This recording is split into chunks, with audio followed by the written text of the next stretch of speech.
Dakilang Diyos sa mga banapurihin ka, Panginoon, sa iyong biyaya sa amin. Dakilang Diyos, makikita namin, Lord, sa aming mga mata ang mga pangyayari, Panginoon. Hindi kami dapat, Lord, bagulbihanan, mapalisa, Panginoon. Dahil talagang nakahula na, Panginoon, yan.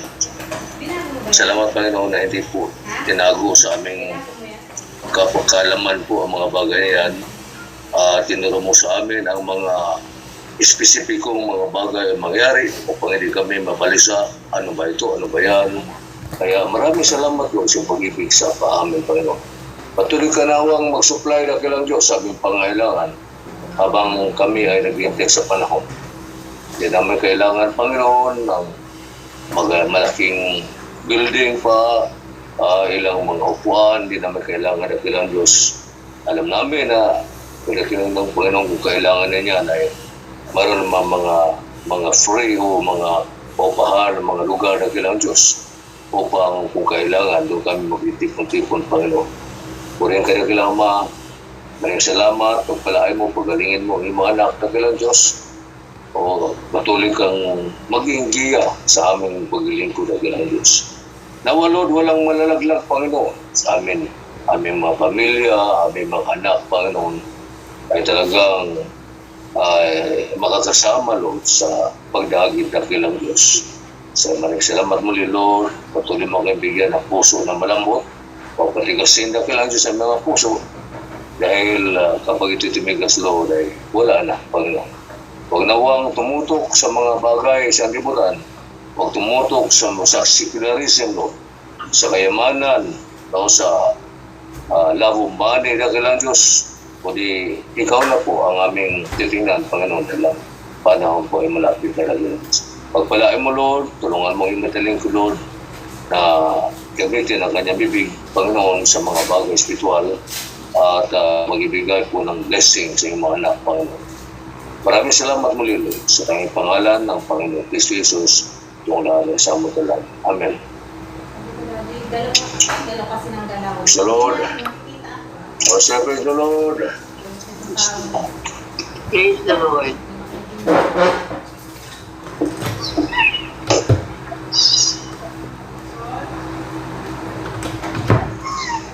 Talagang malapit ang panahon at grabing gira ito dahil sa mga nakarang araw, grabe ito, nagilingab yung kalangitan at salamat tayo na mayroong air defense.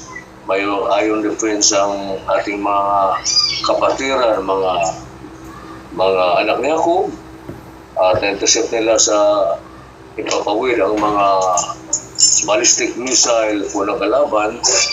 Alam niyo ba yung gano'ng kalaki yung ballistic missile, mga kapatid? Kapag tumama yun, 10-wheeler yun eh. Yung ballistic missile ng Iran, ang sinasakyan nun ay 10-wheeler truck. So, ma-figure out yung kung gano'ng kalaki yung ballistic missile. Hindi yung mortar na maliit, hindi yun. Ballistic missile, talagang malaki yun. 10-wheeler truck ang sinasakyan noon bago i-deploy sa isang lugar. So, ganun po kalaki yun. Pero dahil sa kanilang dome, yung Iron Dome, ay ma-intercept nila doon sa area pa lamang. Kasi dami ng pinakawalan ng Iran, hindi ma-intercept lahat.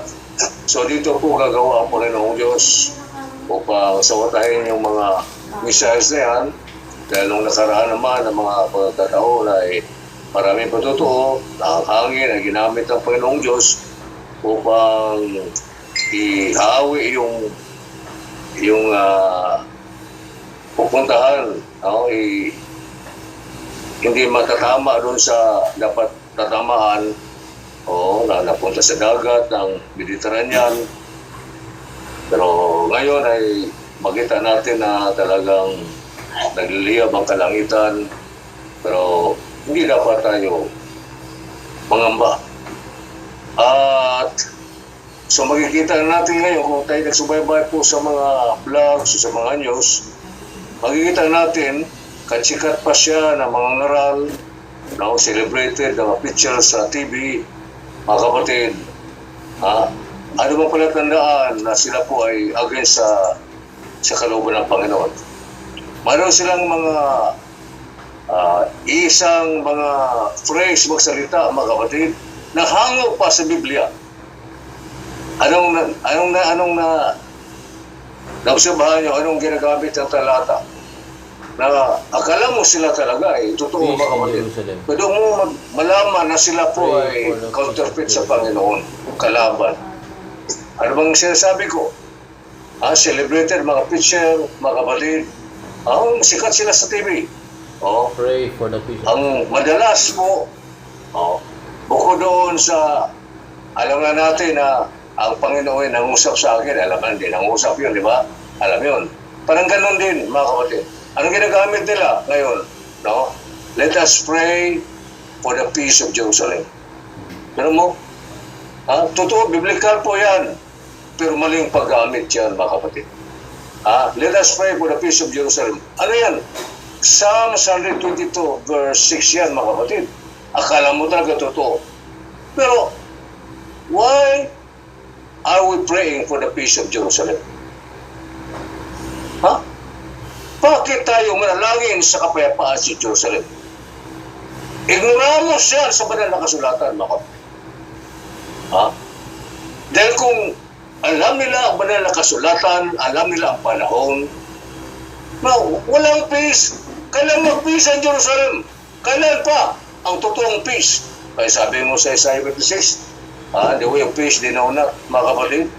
Kailan pa ang tunay na kapayapaan? Millennium pa yun? Millennium pa yun pagkatapos ng Great Tribulation. Sa Great Tribulation, walang peace, mga kapatid. Bakit sabihin nila, let us pray for the peace of Jerusalem? Mga sikat yan, Sa makatuwid, hindi na alam ang mapapusya sa banal na kasulatan, mga kapatid. Anong peace ba ang gusto mangyari niya? Ibig sabihin, huwag na magkaroon ng gira. Is war peace? Hindi na alam, mga kapatid. Ang gira, hindi peace yan. At yun nga ay gusto nga ng kabal, gusto ng kalaban na magkakira-gira dahil ang kanila pong theory ng depopulation, gusto nilang ang itira na lamang po ay 500 million. At alam natin na ang matitira ay hindi aabot yan. Kapag ang Great Tribulation po ay mangyari, mga kapatid, at mangyari naman talaga yun. At tingnan natin, mga kapatid, totoo sila, yung sa agenda na yun, totoo sila, mga kapatid, na ang kanilang timeline ay hanggang 2030. Di ba natin na mag-fail 2030? Yun ang full implementation ng New World Order. 2030, Ibig sabihin, 2030, natapos na po ang first 3.5 years. Kung tama tayo ng ating pakiramdam galing sa Panginoon. Tapos na po yung first 3.5 years. Kasi full implementation, grabe ang persecution na dyan. Ayaw ko kung nasundan niyo ako. 2030, grabe na po ang persecution dyan, mga kapatid. Sa makatuwid, kasi dyan po ang sabi ng Biblia sabi ni Jeremias 31. Sa Daniel 12, yung sabi po na 2030 po ay grabe ang persecution dyan, mga kapatid. At alam naman din, sinabi ng Revelation. Revelation 17, sinabi dyan, mga kapatid. 11, no one is allowed to buy or sell, mga kapatid. 11:17, mga kapatid. So grabe na po ang persecution dyan sa 2030. 2030, napakalamit. Kung yan ang full implementation, mag-improve sila, mga kapatid, ang last week of Daniel, mga 2027, malapit na talaga rin. So, dalangin nga natin na sana yung ballistic missile ng Iran po itatama doon sa Temple Mount. Tatamaan yung Dome of Iraq. Tapos na, mga kapatid, ibig sabihin. Tapos na po ang atin pong ang ating pong topic ngayon po ay may relasyon doon. Titingnan natin kung ating mga pangamba, ang mga features na sinabi ng Biblia, mga kapatid, ang mga specifics ng Biblia ay tama ba yung pangamba ng mundo, na mga celebrated features, mga kapatid. Ang kalapangamba po ay Ezekiel 38:39 ito eh. Ha? Ezekiel 38:39. Sino sa atin dyan na nag-assume na ito ay Ezekiel 38:39 na? Pag-usapan natin yan bilang isang iglesia ng Panginoon Diyos. Buksan natin ito yung mga Bible. Ating teksto po.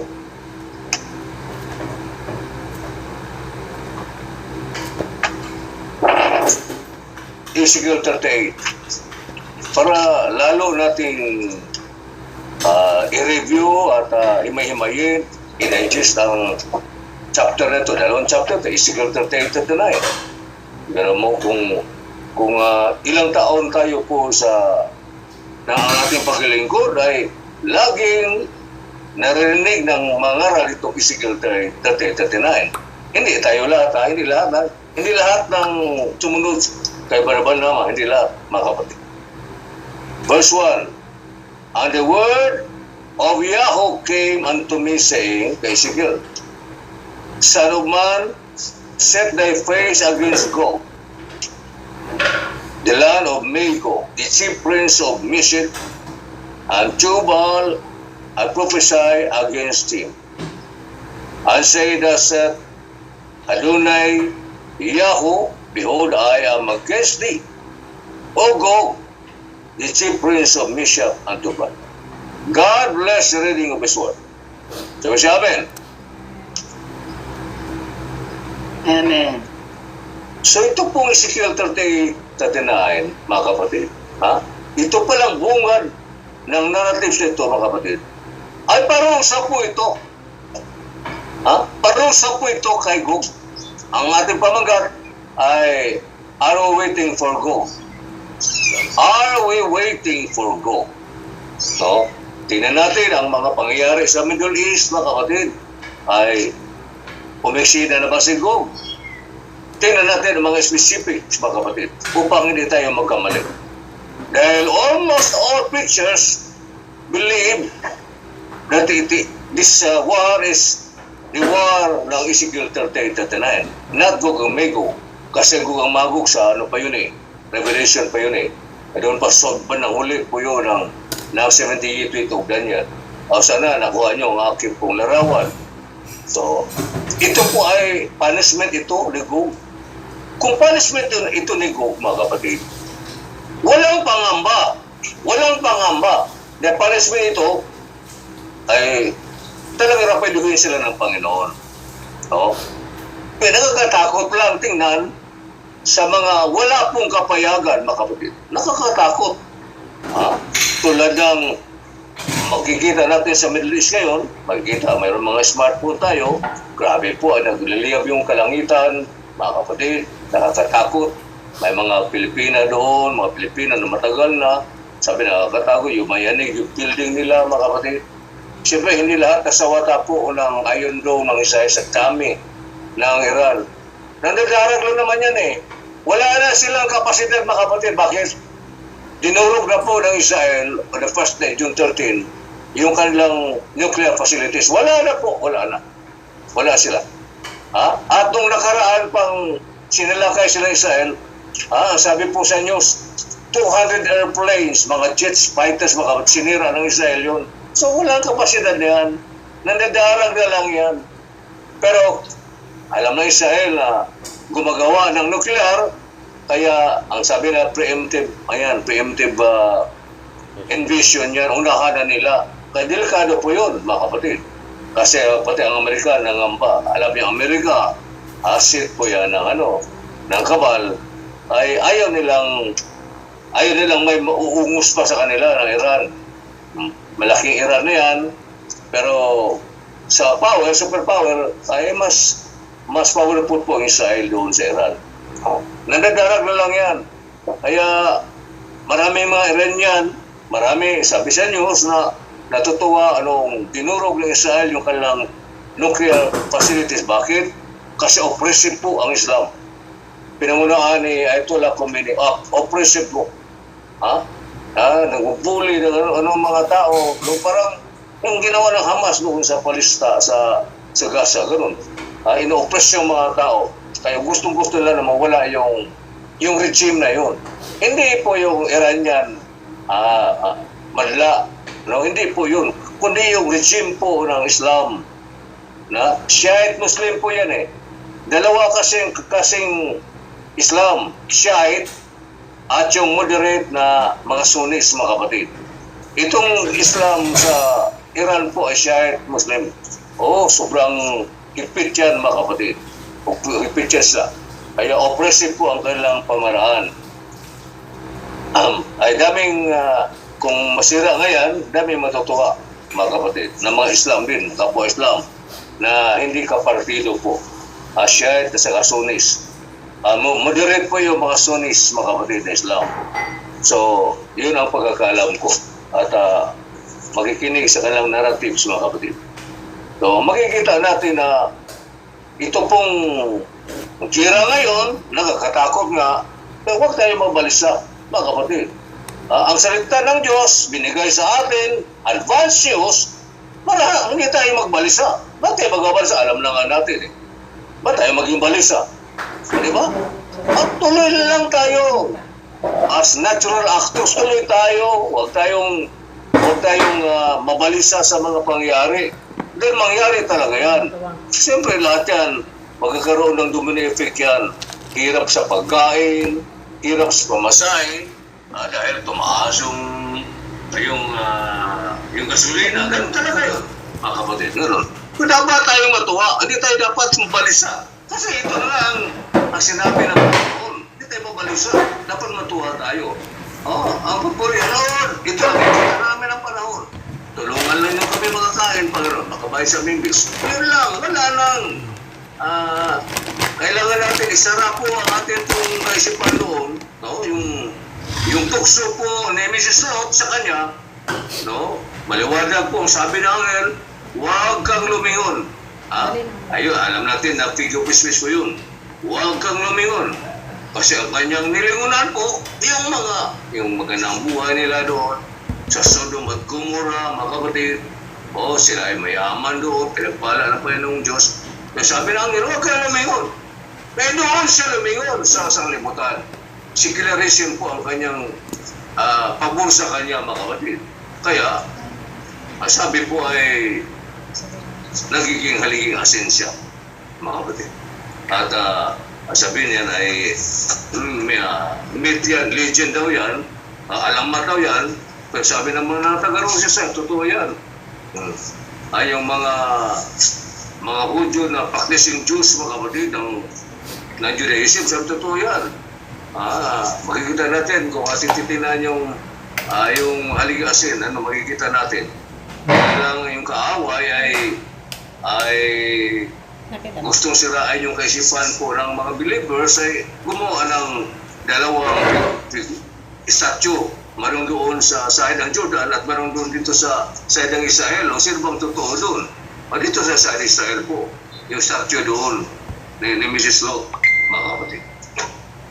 So tingnan natin ang Ezekiel 38, 39, yung specifics, mga kapatid, o features niya upang hindi tayo ma-deceive ng kaaway. Kaya sabi po alam mo yung mga may influensya yung mga Christian na yan, na ito Ezekiel 38, 39, pray for the peace of Jerusalem. Doon, huling-huli sila. Pray for the peace of Jerusalem. Why pray for the peace of Jerusalem? Kapag matupad na po ang mga propesya. Ang war is not peace, mga kapatid. Hindi talaga peace yun. War yun eh. Sabi ng Biblia ay war yun eh. Nasa Sikretuan tayo, war yun eh. Anong kasunod riyan, mga kapatid? Konti, may lal konti, mayroong pahinga kaunti, mga kapatid. Pero, last week of Daniel po, makabasa po natin sa banal na kasulatan, the book of Revelation, anong peace dyan? Anong peace dyan? Mga kalikasan ay kalaban ng tao. Anong peace dyan? Nasasabihin ng sikat ng mga aral, let us pray for the peace of Jerusalem. Magdating na kasi biblical.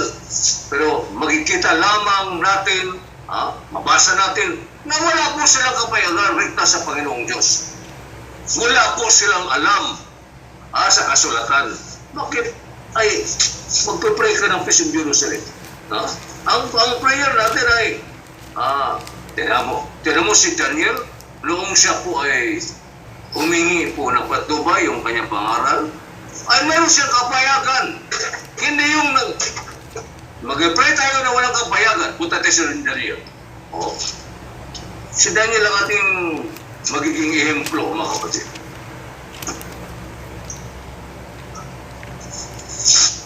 Hindi sabay yung ito sa Padiretso. Sabi niya, sa Daniel 9, verse 1, in the first year of Darius, the son of Ahasuerus, of the seed of the Medes, which was made king over the realm of the Chaldeans, in the first year of his reign, I, Daniel, understood by books the number of the years whereof the word of Yahweh came to Jeremiah the prophet, that he would accomplish 70 years in the desolations of Jerusalem. Gaya po yan ni Daniel, mga kapatid. Sa kasulatan po, propesya po ni Jeremiah. Dapat ganun ang totoo mga Kristiyano. We are guided by the true writings in the Bible. The true revelation of God, mga kapatid. Oh? Hindi tayo, yung nga, ay kinukonfirm nga yun ng Panginoon eh. To the prophet, to the angel Gabriel. Moses.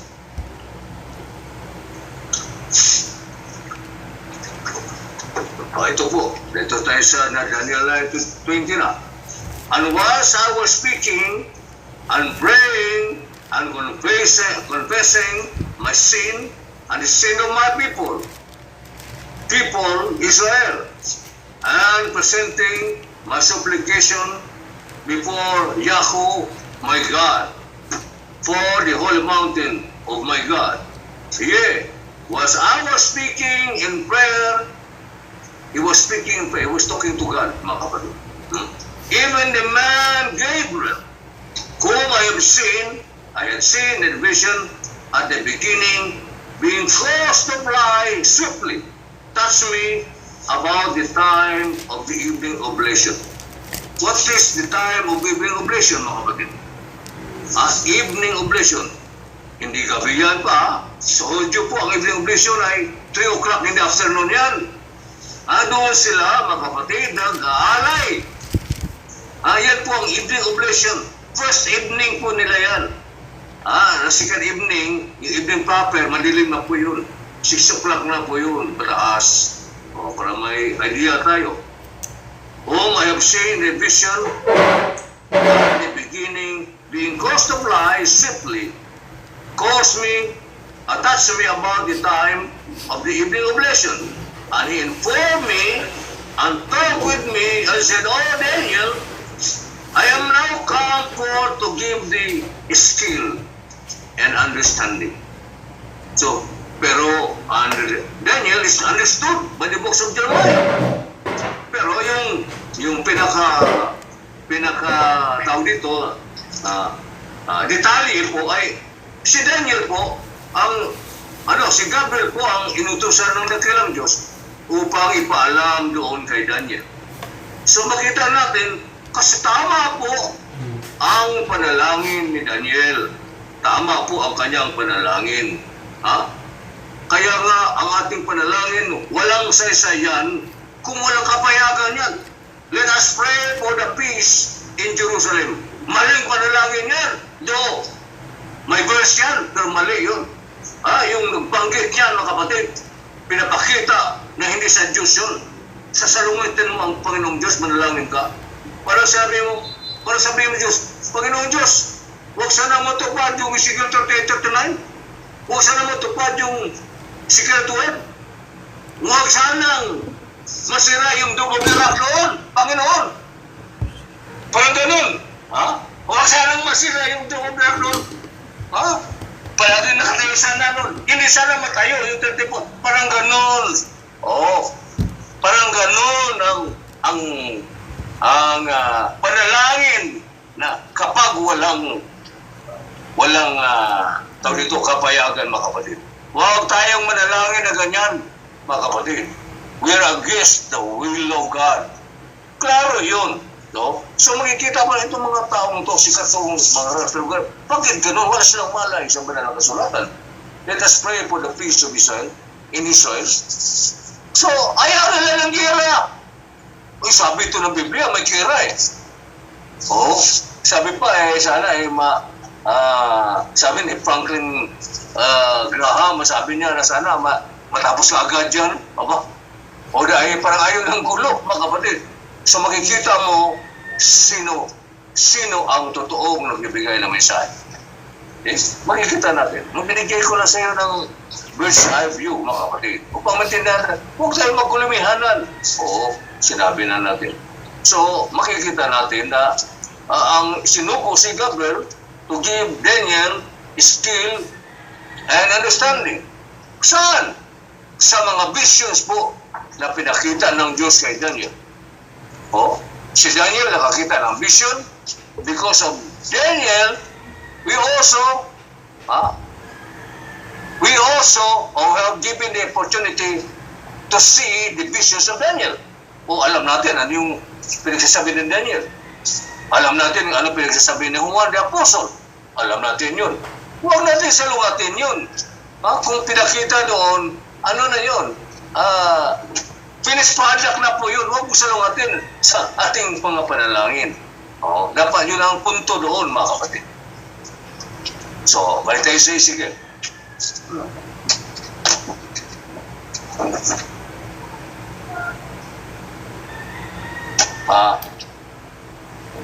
Are we waiting for go? Ang ating pamagat. Are we waiting for go? Are you waiting? Sigog na ba ito? Sigog na ba ito? Oh. Sigog po, sa ating kapanahonan po, ay yung leader po ng Magog, yan ngayon, na si Putin. Sa ating panahon, si Putin yan. Yung Magog, mga kapatid, ay yung ang Russia. Paano malaman natin? Paano malaman natin? Ano nga yan eh? Kadugo pa rin yan ang unang mga taong nilalang ng Panginoong Diyos. Ano yan? Kamag-anak yan. Kamag-anak pa rin yan ni Ezekiel. Sila. Sino yan? Mga anak ni Japhet yan eh. Nalala natin, anak ni Noah, si Ham, Shem, and Japhet. Punta tayo sa Genesis 10.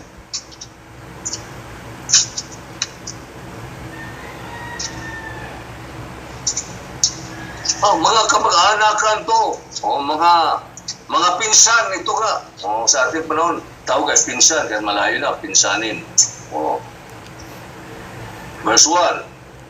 Now these are the generations of the sons of Noah. Shem, Ham, and Japhet. Na Bible study na ito noong unang mga panahon. Akala natin si Shem ang panganay. Hindi po. Si Japhet po ang panganay. Sunod si Ham. Tapos si Shem ang kung hindi ako nagkamali, pinakabunso, mga kapatid. Si Shem po ang doon po, lumaloy po, mga kapatid, ang DNA, ano nyo doon lumaloy kay Shem ang DNA na pinaserba ng Diyos, dinisenyo ng Diyos, upang hindi mawala ang kapayagan sa Diyos, mga kapatid. Yun, kaya ginagwadyahan ng Panginoong Diyos yun. Kaya tinawag silang chosen people of God, mga kapatid. Sa panahon nila yun, kasi pagdating ng Greece age na dating panahon, New Testament, may tinatawag din ng Panginoon na chosen people of God, mga believers. Ito, may tanong tayo na, bakit tinawag silang parang bias ang Panginoong Diyos? Bakit tinawag ng chosen people of God? Parang bias ang Panginoong Diyos. Hindi po. Nilagay doon kay Shem, tinagwadyahan yun, ay nasusundan pa nga yun ng nagkaaway din Gustong patayin ni Herodes Nasundan pa rin yun ng kaaway.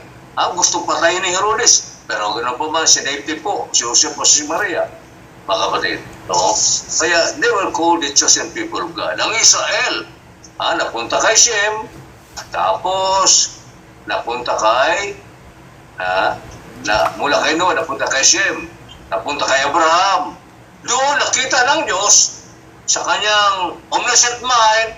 Itong si Abraham na ito, sabi ng Genesis 18, ay ituturo niya ang aking mga statutes sa kanyang mga anak. kaya pararamin ko ito. Pararamin ko ang kanyang bini na tulad ng Buhangin. bituin sa langit at tulad ng buhangin Dalang pasigan. sa dalampasigan, sabi ng Diyos. Ituturo niya eh. Ituturo ni Abraham. Kaya rin tayo, bilang mga magulang po, obligasyon po natin ituturo po ito sa ating mga anak, mga kapatid. Ang kadyusan, ang tamang doktrina, kung sino siya, mga kapatid. Hindi yung maling aral po. Shem, Ham, and Japheth, and unto them were the sons born after the flood. Yun. Before the flood, tatlo anak ni Noah. Si Shem, Ham, and Japheth. At may asawang tatlo rin. So, 6 plus Noah and Mrs. Noah po ay wala po sila. 8 souls. The sons of Japheth, Gomer. Yun ang 13 ngayon, mga kapatid, Gomer. Huwag natin basta diretso na lang. And Magog. Yun ang Russia ngayon. And Madai, huwag natin bigyan kasi yung ibang pangalan ay hindi gaanong illustrous ang pangalan. Ang Javan, ang Jubal, magkakapatid ito, anak ni Japheth. And Meshech, ang Teras. Ito ay, binabanggit kasi ito. And the sons of Gomer, Askenas, Ripat, and Tugarma. Lumabas yung si Tugarma. Lumabas si Gomer, lumabas si Tugarma. Hindi Tugarma yan, kundi Tugarma. Armenia po yan. Yung ang mga bansa na binabanggit po dito sa Ezekiel 38, mga kapatid. Makikita natin dito. Balik tayo dito sa, basta binanggit po, mga kapatid dito sa Genesis. Mga anak ni Japheth. Sa makatuwid si Magog, ay anak po ni Japheth yun. Si Magog, anak ni Japheth yun. Na anak ni Noah. The eldest son of Noah, si Japheth. Makita nga nito ay maglaban-laban nga sila.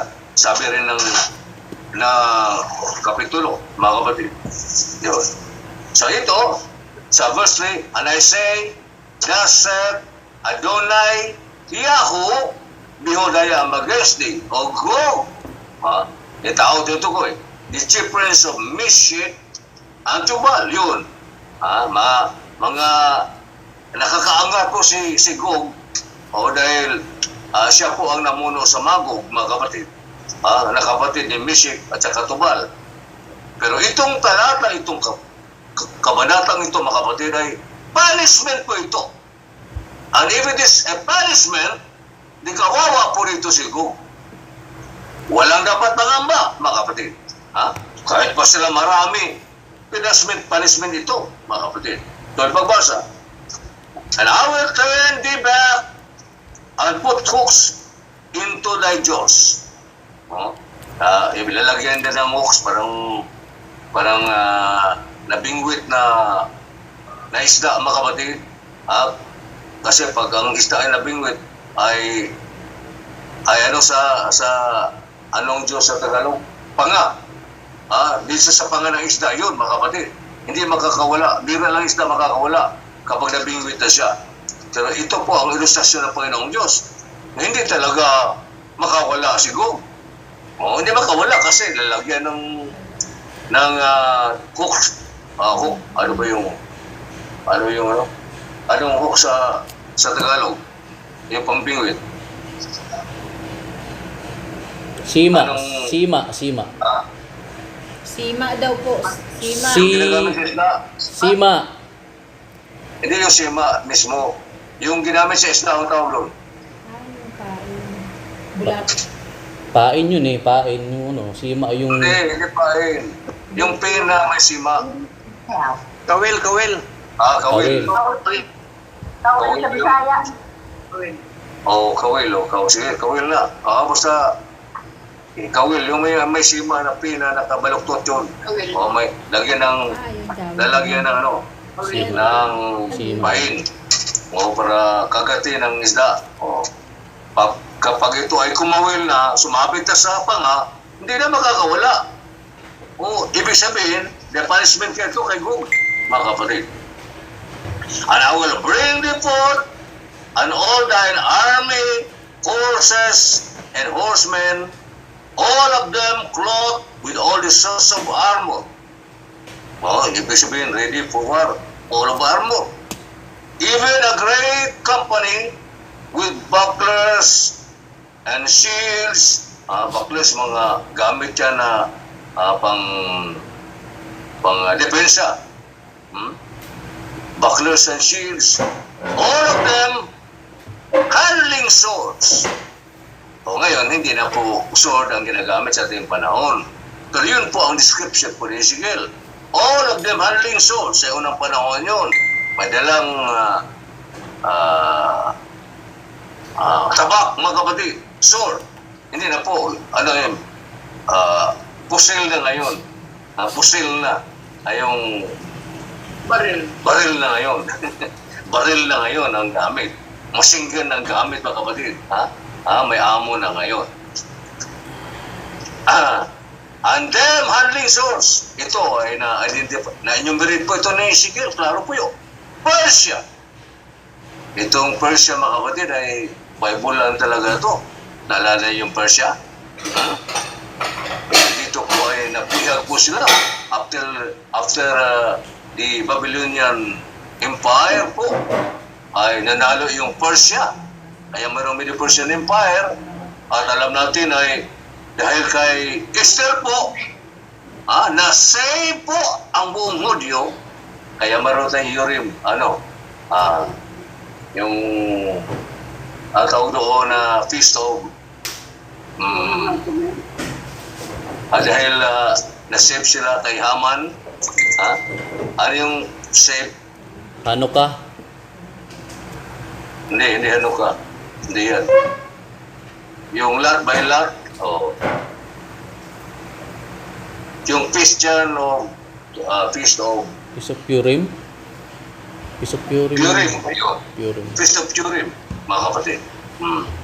Dahil kay Esther yun, sabi ni Mordecai, yung kayang tiyuhin, amain, na kailan ka pa ba kikilos? Maubos yung ating lahi sa ginawa nito ni Haman. Kaya sabi niya, mag-feast kayo. Ayuno kayo, sabi niya, at mag-ayuno din ako at harap ako sa hari kahit hindi ako tinawag. Kaya sa kanila, delikado, harap ka doon na hindi ka tinawag. O pugutan ng ulo mo. Yan ang nangyari kay Esther na doon sa book of Nehemiah, sinabi ni Nehemiah, the queen sitting by him, yung kay Ahasuerus, mga kapatid. Persia, yun ang old name ng Iran. Ang laki ng Persia. Ang Israel po ay katulok lang sa Persia, mga kapatid. 2,000 miles away. Ang Persia po, medyo malayo na yan. Pero kaya pa rin sila to missiles. Ethiopia. Niyan sa Africa yan, mga kapatid, ang Ethiopia. Sa Northern Africa po yan, Ethiopia. Yun si Kos ng unang panahon. Si Kos. Mamaya, mabasa natin kung babalik tayo doon sa, pero mahaba yung Genesis 10 Ang Libya, yan si Put. Yan si Put. Sa Genesis 10. With them, all of them with shield and helmet. Gomer, yan po, nabasa natin, anak ni Chapit Chance, yan Turkey. And all his bands, the house of Tugarma. Yun mo, Armenia, mga kapatid. Tugarma. Kung mabasa natin sa 2 Kings, ay yung Sennacherib. Naalala niyo, anong nakauwi sa Sennacherib, mga kapatid, ay pinatay siya ang 2 anak niya at tumakbo doon sa Tugarma. Sa Armenia po ang mga anak niya. At yung kapatid nila ang nagiging hari, mga kapatid. Utos ng Panginoong Diyos yun. Dahil pinahirapan mga anak ng Diyos. Of the north quarters and all his bands and many people with thee. So makikita natin ang specifics ng Ezekiel 38 at 39. Hindi tayo mangamba, hindi tayo matatakot, hindi tayo mabalisa. Kasama ba ngayon ang Turkey? Hindi eh. Solo-solo ng Iran ito eh. Ha? At bukod doon, hindi kasama si Gog. Kasama ba si Gog? Kasama si Putin? Hindi po. Hindi po. Ay bakit? Mag-conclude sila ng Secretary 39 na ito. Misguided po sila. Wala silang divine guidance, mga kapatid. Ha? Wala silang divine guidance sa war. Ay bakit ka mag-claim, mag-conclude na Ezekiel 38-39 yan? Ay, ilan sa niya? Oh? Si Gog, kasama niya, Persia 1, Amen. Ethiopia 2, Libya 3, Gomer 4, at Togarma 5. So, anim sila lahat, mga kapatid. Hindi kasama po sila. Ay, bakit sabihin niyo na ito ay Ezekiel 39 yan? Mali na yan. Absolute po natin ang banal na kasulatan, mga kapatid. Hindi makasama eh. Sulo-sulo ni Persia ngayon, ni Iran eh. Sulo-sulo ang gira eh. Dito, klaro po. Klaro po yan. Maroon pa ang spesifiko rito. Upang hindi tayo mabalis, ano na ba to? Ano na ba to? World War II na ba yan? Lalo nang malayo na yun. Tayong mga inalagaan ng Panginoon Diyos for 40 years or more o less than 40 years ay hindi pa yan kung alam natin po. Klarong-klaro binuksan ng Panginoong Diyos ang ating mga unawa kung paano mangyari yung Armageddon o World War III. Hindi po lalo yan. Mali yan. Gawa-gawa mo lang yan sa isip mo. Wala kang biblical backup na ganyan. Dapat tayo magsalita, lalo kung tayo preacher, ay siguruhin mo natin na maroon tayo biblical backup dyan. O papahiya tayo kung kausap mo ay alam po ng banal na kasulatan. Delikado. Dito, limang alyansa na ni Gog. Absent si Gog dyan eh. Absent si Ethiopia dyan eh. Si Kos. Absent si Put dyan eh. Libya. Absent po si Turkey dyan eh. Absent po, mga kapatid, si Armenia dyan. Si Togarma. Absent po.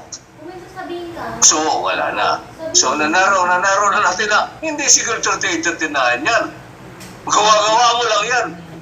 Upang maparami takutin mo upang maparami ang membro mo. Mga kapatid, papaganda ng boses, papapaganda ng ad. Hindi po yan, mali po yan. Sa Panginoong Diyos, hindi na po payabangan, hindi na po. Truth is truth and false is false, mga kapatid. Sabi niya, sinabi ba niya kay Persia? Sabi ba, be thou prepared? No! Sino sinabihan ng Diyos? Sinong sinabihan ni Yahoo? Na be thou prepared? Si Gog po. Kung i-translate natin sa ating panahon, ay sabihan ng Diyos, sinasabihan, si Putin na be thou prepared. Wala kang malimalay si Putin ngayon dyan eh. Prepare for thyself, thou and all the company. See, kasama yung 5 allies, maghanda sila, that are assembled unto thee, and be thou a guard unto them. Be thou a guard unto them. Itong them ay malamang na si Gog po ang ginagawang guard o tagapagbantay sa mga alyansang ito, mga kapatid, not Israel. Malamang yun. Pero kailangan pa natin ang panahon upang matiyak yung them na yan. Yung pronoun them. Ito ay tinutukoy ba ang alyansa o tinutukoy po ang Israel? A guard unto them. Hindi plural Israel, singular lang yun. Dapat be a guard unto her. Dapat ganun. So malamang alyansa po yung tinutukoy. Be a guard. Ibig sabihin, bantayan mo sila. Ibig sabihin na hindi kikilos na mag-isa. Hindi kikilos yung Togarma, Armenia, ang Turkey. Sabay-sabay po sila. Huwag kumilos na hindi po alam ni Gog. So kontrolado po siya ni Gog, mga kapatid. Si Gog na si Putin sa ating panahon. Kaya translate po natin yan. Yung ating mga lingwahe po para maintindihan natin. After many days, years yan, mga kapatid, thou shalt be visited. Ngayon na ba yun? Hindi pa po. Hindi naman kumilos yung alyansa ni Gog. Hindi kumilos eh. Si Gog hindi rin kumilos. Hindi rin. So hindi ito ngayon. After many days, years mo yung ibig sabihin, thou shalt be visited. Ang bistahin sila ng Panginoon. Paano? Kasi visitation means to punish Gog, mga kapatid. Not only Gog, even these 5 alliances, mga kapatid, talagang parusahan ng Panginoong Diyos. In the latter years, thou shalt come into the land that is brought back from the shore. Sino yun? That is brought back from the shore. Israel. Dumana sila sa Nazi Germany. Ng Holocaust. Ibang paghihirap sa ibang mga lugar. Yung diaspora. Jews in diaspora. And Jews in dispersion, mga kapatid. For the sword. And is gathered out of many people. So, itong ilustrasyon, sino ba to? Walang iba. Mga Hudyo po to. Against the mountains of Israel. Klaro na. So, talagang specific na po ang hanggang tumakbo ang narrative ay Israel po ang tinutukoy. Against the mountains of Israel, which have been always waste. But it is brought forth out of the nations, and they shall dwell safely, all of them. Ito naman safely all of them. Nangyari na ito ngayon, may kira. Sasabihin natin na Ezekiel 38:39. Sabi po ito, shall dwell safely, all of them. Bakit? Peace na ba si Israel? Alam natin hindi yun. Hindi pa po peace. They are not dwelling in safety, mga kapatid. So safely, all of them. So hindi ito ang panahon na ito. Mali pong mag-conclude tayo na ito po Ezekiel 38:39 kasi hindi po tumama sa specifics, mga kapatid. Mismo po ang manal na kasulatan, ang salita ng Diyos, ang siya pong ating batayan. Hindi po yung ating haka-haka. 9. Thou shalt ascend. Ito ang gagawin nila. Tignan natin kung nangyari ba. Thou shalt ascend. Hindi nangyari kasi nag-iisa lang si Persia. Wala naman si Gog ang leader. Wala si Gog ang leader. Thou shalt ascend and come like a storm. Ibig sabihin, paano gagawin nila? Thou shalt ascend and come like a storm. Like a storm. Ano ba yung storm? Parang hangin. Bilisan. Meron ba description dito? Thou shalt be like a cloud to cover the land. Cloud over the land. Paano gagawin ng isang invading nation yan? Doon sa pamagitan ng mga tawag dito, air raid yan. Mga jet fighters, mga airplanes na sa ipapuwin. Like a cloud to cover the land. Pinilay ng Israel po ang Iran, mga kapatid. Ilan na lang ng kanila pong mga jet fighters. Sinira talaga ng Israel yun. Upang maging pilay po yun. So paano sila magagawa yan? Pagkikita natin na sila lang po dito. Hindi nila masagawa ito, mga kapatid. So, like a storm, like a cloud to cover the land. Thou and all thy band, lalo na. Thou and all thy bands. Nangyari na yung ang hipapuwid ay nag-aapoy na dahil sa mga missiles, mga kapatid. Nasaan yung 5? Isa lang po dyan, ang Persia lang po. Nasaan si Gog? Are we waiting for Gog? Totoo naman tayo bilang mga anak ng Diyos. Bilang mga estudyante ng Panginoong Diyos. We are waiting for Gog. Si Gog na kakasa si Gog nang mag-lead po dito sa alyansang ito. 10. Sabi ito, and all the bands and many people with thee. Thus Adonai Yahweh, it shall also come to pass that at the same time shall things come into thy mind. And thou shalt take an evil thought. No, dati ang panahon na mag-isip ng masama. Sino? Si Gog.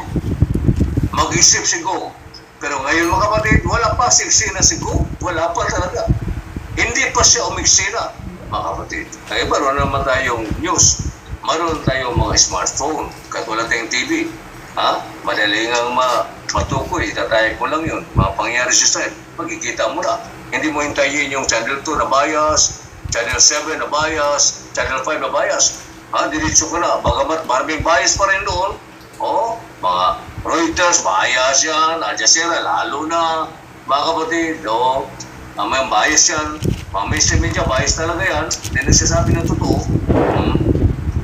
O, Haaretz, Israel pa yan. Bias talaga yan. So, sabi nito, thou shalt think an evil thought. Mag-isip siya ng masama. Anong gagawin niya? Anong evil thought?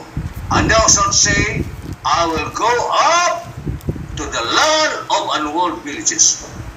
Sabi niya, mga kapatid itong description sabi ni Gog, sabi ng Panginoong Diyos, the-reveal ng Panginoong Diyos, anong gagawin ni Gog? And thou shalt say, I will go up to the land of unwalled villages. Mga kapatid, anong figure of speech yung unwalled? Bakit ang Jerusalem ay may kuta? Kasi sa mga kalaban. Para yung kalaban, mag-prevent yung kalaban, if there is an invasion, mag-prevent sa wall, mga kapatid. Yung wall city, ang Jerusalem. Sabi nito, unwalled village. Bakit unwalled villages na? Ang ibig sabihin niyan, wala na kalaban ang Israel. Panalo na po sila, mga kapatid. O ngayon, may kalaban ba sila? Dami. Hindi pa kasi tapos yung Secret 12, mga kapatid. Hindi pa naisagawa ng kabuuan ang Secret 12. Maghintay tayo ng climax niyan. Unwalled na Wala na po kalaban ang Israel. Ngayon, hindi to panahon. Hindi pa to. Out of place yung Gog dyan. Out of place yung kalang inuha na ito ay Ezekiel 38 and 39. Unwalled na yan Wala na kalaban. Ang talo na ibig sabihin, kasi itong Secret 12, climax ito, talo na lahat yung nakapalibot sa kanila. Suko na yun sila, mga kapatid. Gaza, Jordan, even Jordan. Ito nga, hindi kasama ang Jordan sa gira. Nangangatugang to ni Jordan. Baka yung mga ballistic missiles ng Iran ay sa kanila hahapo Takot sila, mga kapatid. Kung puputok doon sa kabilang panig, just lumampas lang si Jordan River, yayanig ang Jordan. Kasi dapat yanigin ng Panginoon, kaya talaga ang Jordan po ay promised land yan, alam natin. Tatakbo yan as refugees pagdating ng panahon. Syria, yung mga rebelde dyan, tatakbo na yan, mga kapatid. Lebanon, mayroong cleaning na gagawin ng Panginoong Diyos yan. Lalo na sa Temple Mount, mga kapatid. So, ating idalangin na ang Temple Mount ay masira yung mga buildings doon. Yung Al-Aqsa Mosque, yung Dome of the Rock, masira yun for Israel to build its third temple. Yun ang dalangin natin. Why? Kasi yun po nasusulat. Sabi ni Ezekiel, manong templo na. Sabi ni Juan, may templo na, mga kapatid. Pag ngayon wala pang templo. So naghihintay tayo. The Bible, mga kapatid, ay talagang specific yan at absolute ang Bible at totoo ang Bible, mga kapatid. Hindi nagkakamali yan. I will go to them that are at rest. Hindi ngayon. Hindi Ezekiel 38:39 yan. That at rest pa. Payapa na. Nakapahinga ng Israel. That dwell safely. Hindi ngayon yan. Israel is not dwelling safely, mga kapatid. She is at war, mga kapatid, ang Israel. All of them dwelling without walls. Wala nang kalaban. Hindi na kailangan ng walls, mga kapatid. Hindi ngayon yan. Mali ang kanilang aral. They are not guided, mga kapatid, by the Holy Spirit. And having neither bars nor gates. No, so hindi ngayon yan. Hindi yan Ezekiel 38:39. Klaro na. Dito lang sa specific, klaro yun. Ha? Hindi na tayo magkakamali. At anong pa kanila? To take a spoil. Ha? O ba upang maglut, magkamkam, mga kapatid. Nakayamanan, lahat. Ha? Tatangayin nila. Like in the days of old, during Nebuchadnezzar. Ha? There were yung kanila pong mga gold doon sa templo po. Tinangay lahat ni Nebuchadnezzar. Yung kanilang Jewish menorah, mga kapatid, ay tinangal. Ang dami noon. Sabi ng Bible, 10 Jewish menorah, mga kapatid. Ang bigat doon, mga kapatid, ay 1 talent. 50 talents, mga kapatid, ang isang menorah. 50 talents ay ang Dapat mo dito sa 50 talents ang ano pa pagkasabi doon? Ang isang talent ay 50. 1 talent, talent of gold. 1 talent is 50 kilos, mga kapatid. Pero ang isang menorah po ay 50 talents. So, ilang kilos yun? Ilang pounds yun, mga kapatid? Makita nyo sa pinadala ko na post ay tinago nila. Maroon silang isang ginamit. Kasi ang Rome ayaw usulo yung kanyang original na menorah na dinala ni General Titus. Noong 70 AD, mga kapatid. Andun. Nakadeposit lang sa Rome, sa Vatican. To take a spoil and to take a prey, but to turn thine hand upon the desolate places that are now inhabited. Ito, totoo yan. Itong desolate places na inhabited na, may mga tanim na ang mga lahat ng deserto nila. And upon the people that are gathered out of the nations, which have gotten cattle and goods that dwell in the midst of the land. Sheba. Kanong anak na si Sheba, mga kapatid? And Dedan, and the merchants of Tarsus, with all the young lions thereof, shall say unto thee, kay go, art thou come to take a spoil? Hast thou gathered thy company to take a prey? To carry away silver and gold, and to take away cattle and goods, to take a great spoil? Sino ba yung si Sheba at saka si Dedan? Tingnan natin. Tarsus, Genesis 25, mga kapatid. Saudi Arabia. Genesis 25, para makita natin.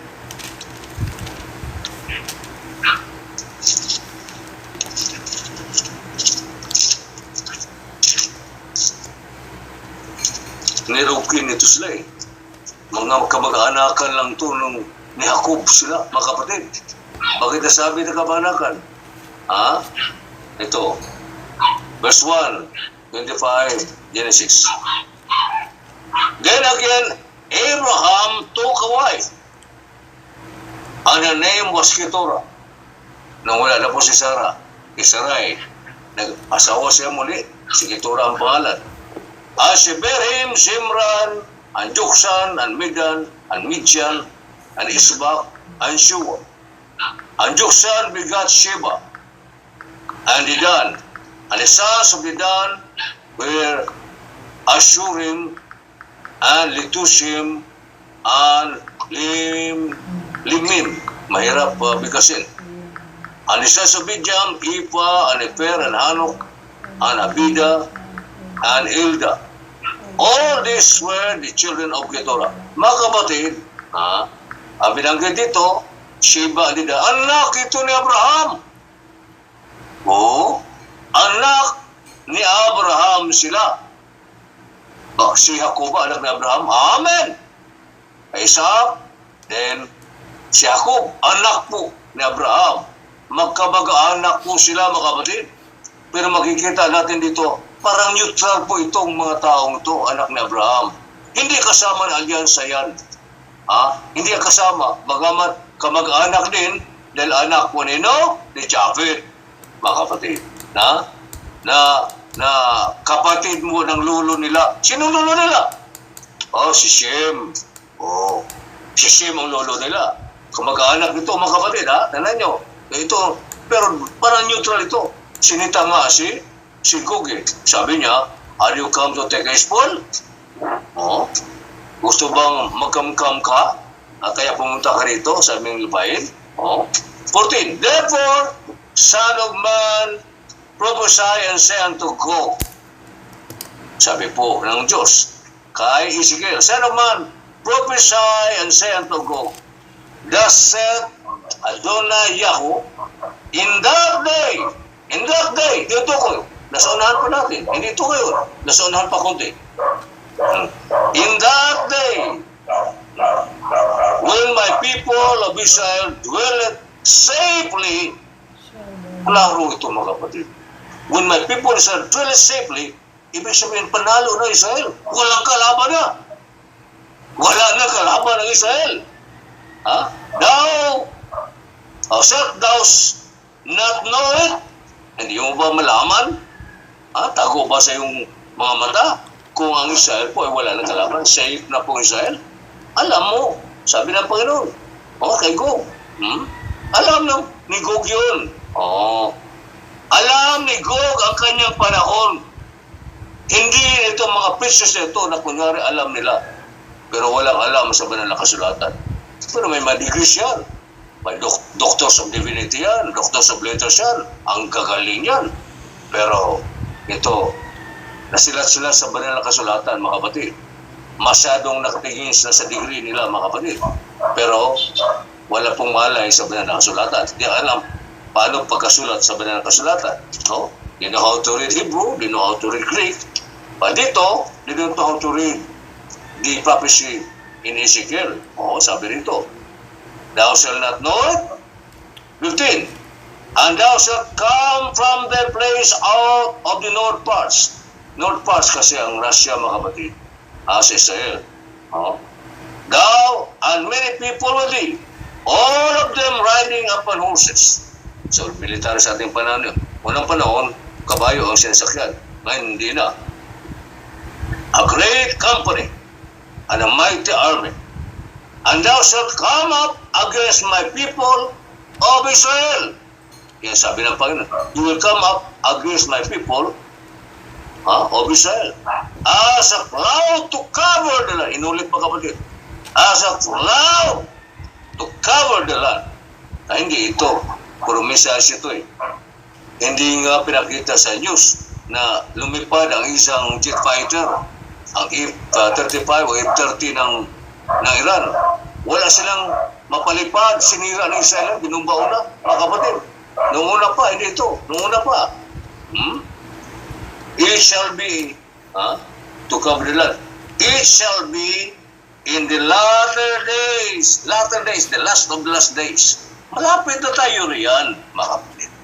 And I will bring thee against my land. Sabi ng Panginoon, I will bring thee against my land. Ang Panginoon mismo ang gagawa ng paraan upang sasalakay itong si Gog, mga kapatid, kasama ang kanyang 5 alyansa.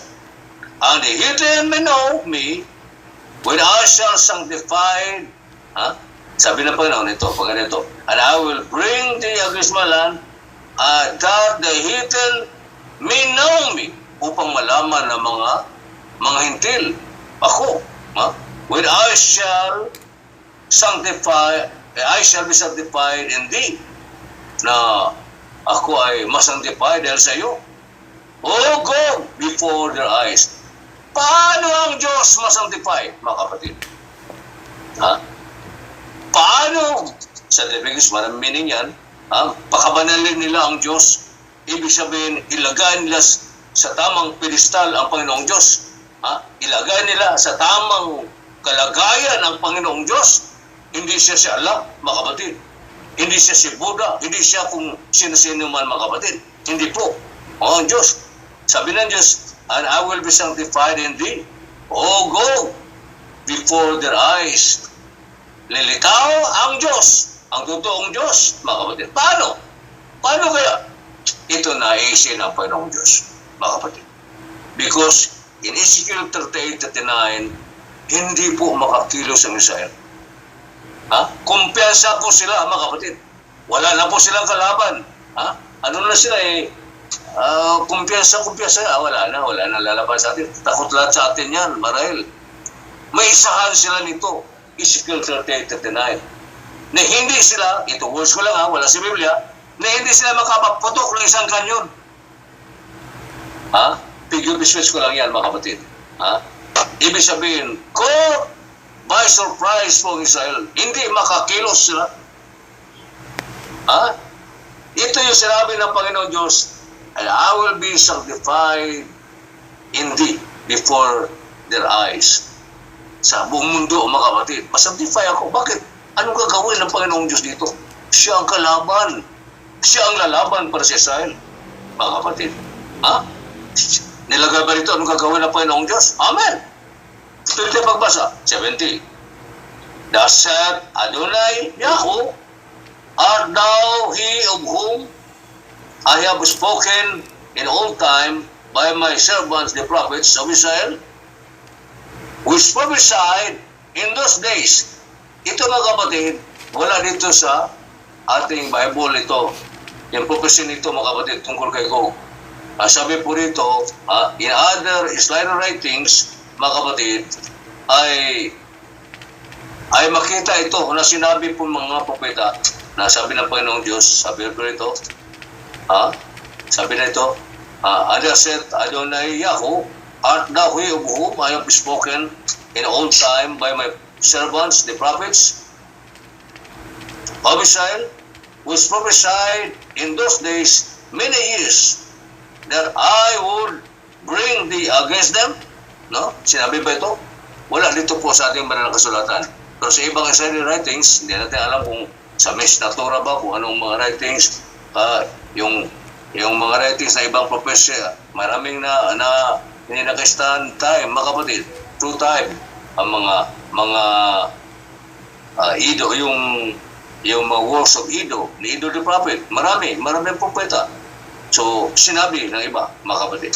Sabi ng Panginoong Diyos mismo, and it shall come to pass at the same time, when Gog shall come against the land of Israel, said Adonai Yahweh, that my fury shall come up in my face. Panahon daw ito, mga kapatid, aakyat ang dugo na Adonai Yahweh, Yahweh Elohim, sa kanyang muka. Mamumula yung kanyang muka sa galit, mga kapatid. Sa panahon po, nagagawin to ni Gog, kasama ang kanyang alyansa na 5. Mag-aapoy sa galit, uusok yung kanyang ilong sa galit. Na ibang talata, uusok yung kanyang ilong sa galit, mga kapatid. Yun ang mga ilustrasyon na talagang galit ang Panginoong Diyos. For in my jealousy and in my fire of my wrath have I spoken. Sa aking paghiselos at sa aking galit, sabi ni Panginoong Diyos, surely in that day there shall be a great shaking in the land of Israel. So ito na yun. I will be sanctified, sabi niya. Hindi. Why?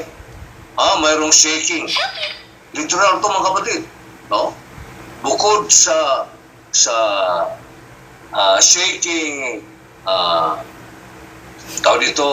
ibang shaking po, economically, militarily, shaking, literal to. Naniwala ako, mga kapatid, na talagang palindulin ng Panginoong Diyos ito.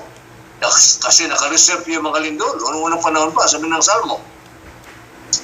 There shall be shaking in the land of Israel, so that the fishes of the sea and the fowls of the heaven and the beasts of the field and all creeping things shall creep upon the earth, and all the men that are upon the face of the earth shall shake at my presence. Sabi ng Panginoong Diyos. Ipalagay natin na literal na shaking, mga kapatid. Pati yung mga isda ay matatapon ito. Dahil sa kanyang shaking, sa kanyang lindol. Ito, and and the mountains shall be thrown down, and the steep places shall fall, and every wall shall fall to the ground.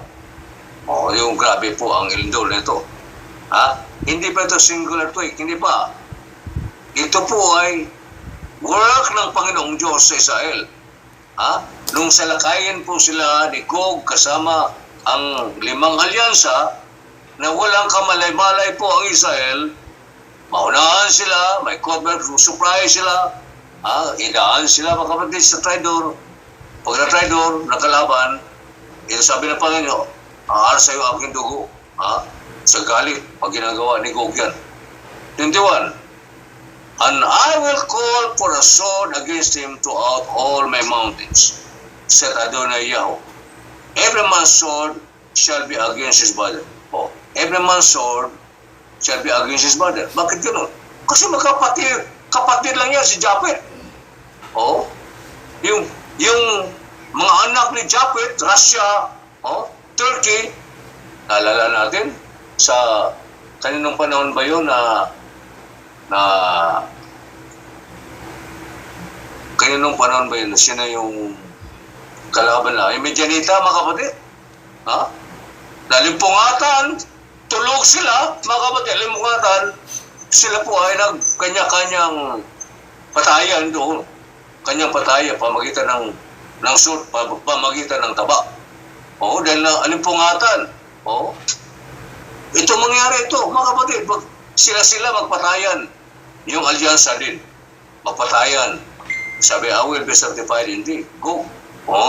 Kasi bukod sa magpatayan, sabi ng Panginoong Diyos, this is my punishment to Gog.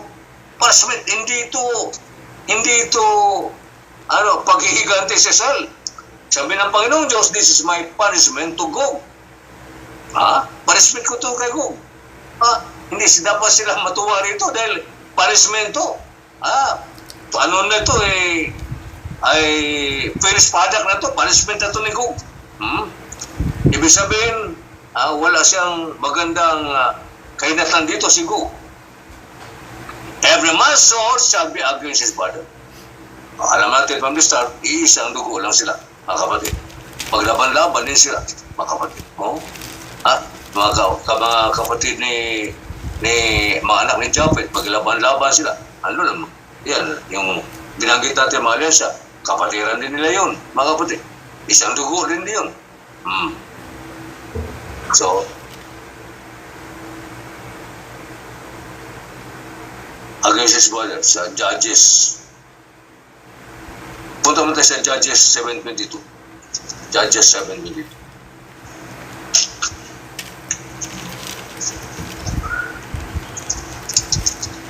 Ito yata yung kay Hasamidjan.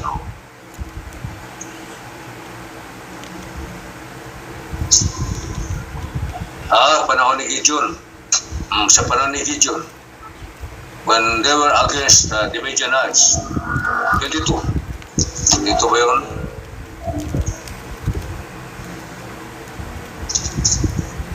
And 300 blew the trumpets. They got just 300. Gideon's 300. And Yahweh set every man's sword against his fellow, even throughout all the host. And the host fled to Bethsheba in Serah and to the border of Abel Meholah and to Tabat. And the men of Israel gathered themselves together out of Naphtali and out of Asher and out of all Manasseh and pursued after the Midianites.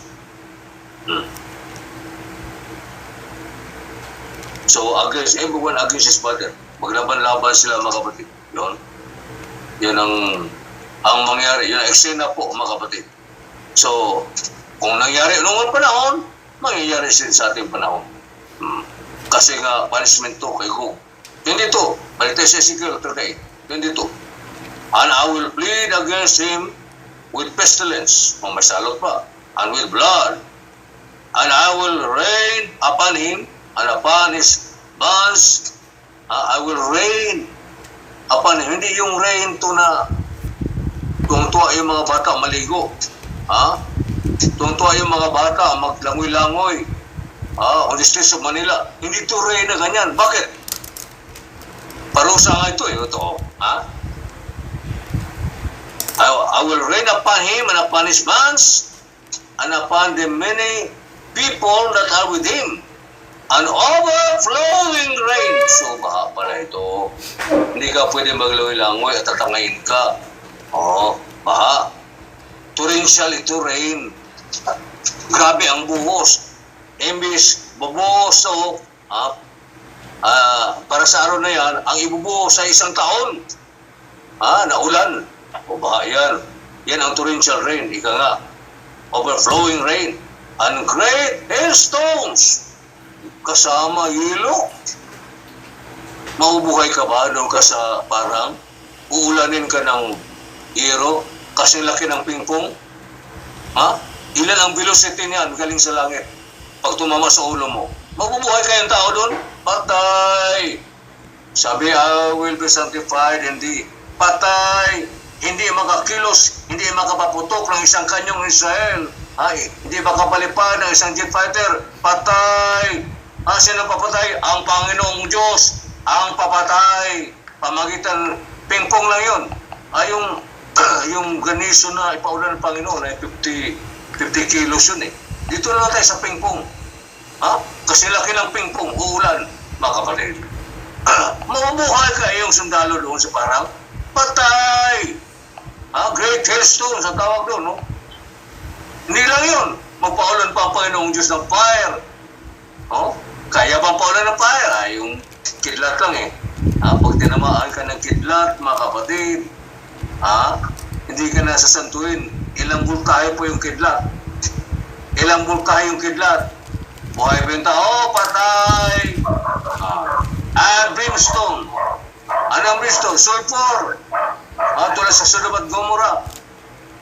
Magpaulan ng Panginoong Diyos. Hindi lang isang kidlat, mga kapatid. Yung kidlat, mawala kagad yun eh. Pag may brimstone po, maglaliyab yun. Yun po ang ipagtapat ng Panginoong Diyos sa alyansa ni Gog. Sino mananalo? Siyempre ang Israel. Hindi siya makakilos. Hindi siya makapalipad ng isang jet fighter. Hindi siya makaputok ng isang kanyon. Sinong hihirangin dito? Ang Israel ba? Hindi po. Sinong mapuri? Ang dakilang Yahweh Elohim. Kaya sabi niya, I will be sanctified in thee. Hindi makakilos sa anak ng Diyos. Wala silang paputok, wala silang mga gawa. Pero ang Diyos ang kalaban. Tatakbo yung mga sila sa parang mga tangke. Pag binaha yan, makakatakbo ba yan? Hindi na. Pag pinaulan ng granizo yan, makatakbo ba yan? Patay na. Kaya sabi na Panginoon, I will be sanctified. Hindi ito ngayon, mga kapatid. Hindi yan. Pinabulaanan natin na hindi ngayon yan. Nasabi ng marami mga ngaral, mga bulaang mga ngaral, dadagan ko na. Bulaang mga ngaral, mga ngayon ay Secretary of State na hindi pa po. Hindi pa po nangyari sa Israel that they dwell in safety, mga kapatid. Hindi pa po yun. Naghihintay pa tayo. Hindi pa po yun. 23. Thus will I magnify myself. Kailangan ko sa tayo. Hindi masusunod sinabi ko na 45 minutes Thus will I magnify myself, sabi ng Panginoon, palakihin ko yung aking sarili, ang sanctify myself. Paging banalin ko aking sarili, sabi ng Panginoong Diyos, Panginoong Yahweh, and I will be known in the eyes of many nations. Magpasikat dito, mga kapatid. Ang ginamit ko yung word pasikat, pero not right word yan. Pinakita ko lang para maintindihan natin. Mapasikat ang Panginoong Diyos. Kalaban ng mga kalaban. Ang natural. Ang kalikasan ang ipangtapat ng Panginoong Diyos. Sa mga kalaban. 5, 6 na alyansa, mga kapatid. And they shall know that I am Yahweh. Magpakilala. Magpasikat siya. Kaya mga anak Abraham, mga kapatid, babalik yun.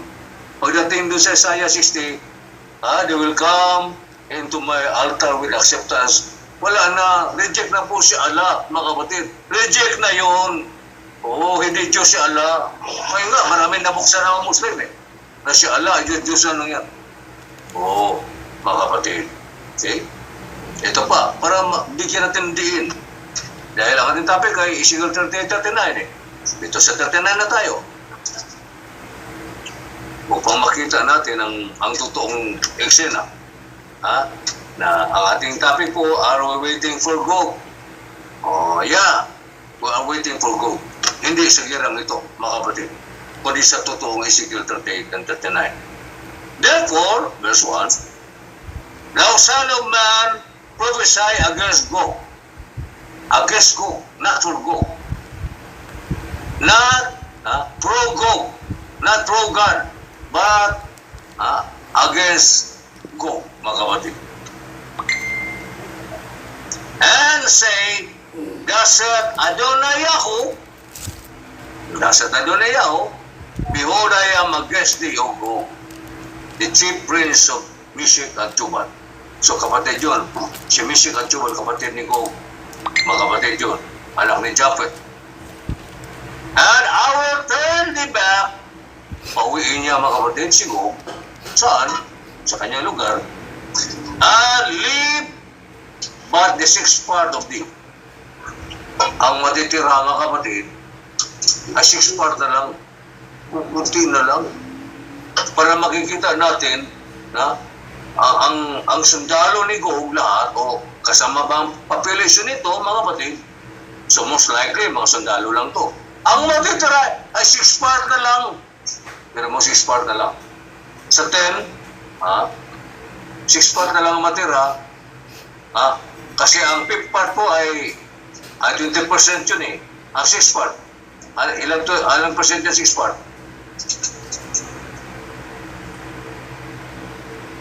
Kasi ang 5th part, 20.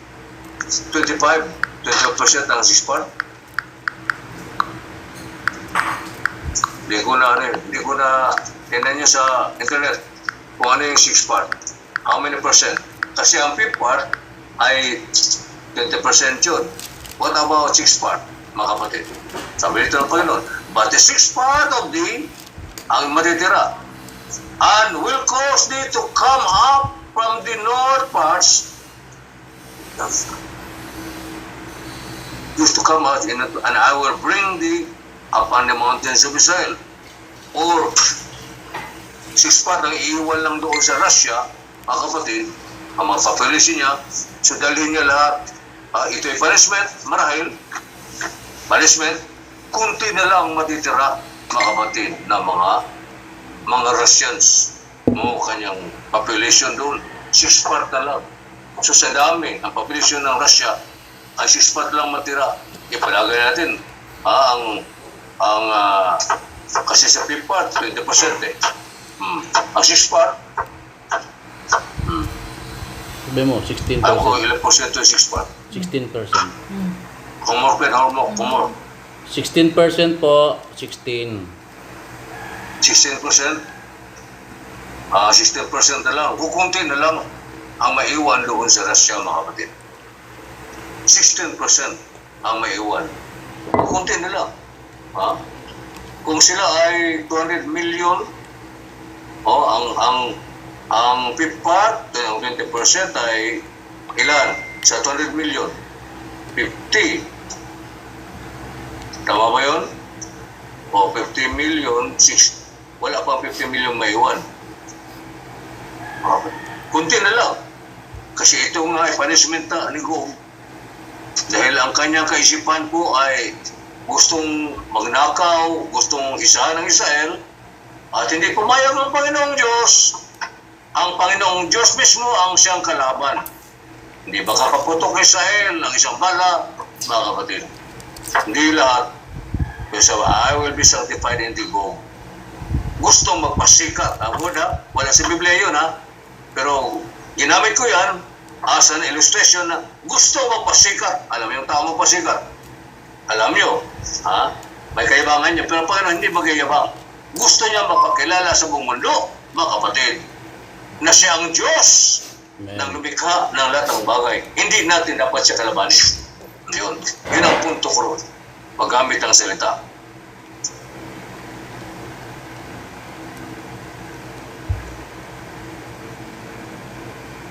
Sana ba tayo? 8. 3. And I will smite thy bow out of thy left hand. I smite thy bow out of thy left hand. I will cause thine arrows to fall out of thy right hand. Ibig sabihin, ay hindi po din lang pag tinira yung buwan ng araw noong unang panahon, nung sibat, ano yung buwan sa Tagalog? Pana at saka ano yung buo? Yung kanyang pangtira. Instruments of warfare. Ha? Kahit anong gagawin niya, hindi pupunta doon sa hindi makakatama. Nasa unahan lang, mga kapatid. Ha? Ano bang ibig sabihin yan?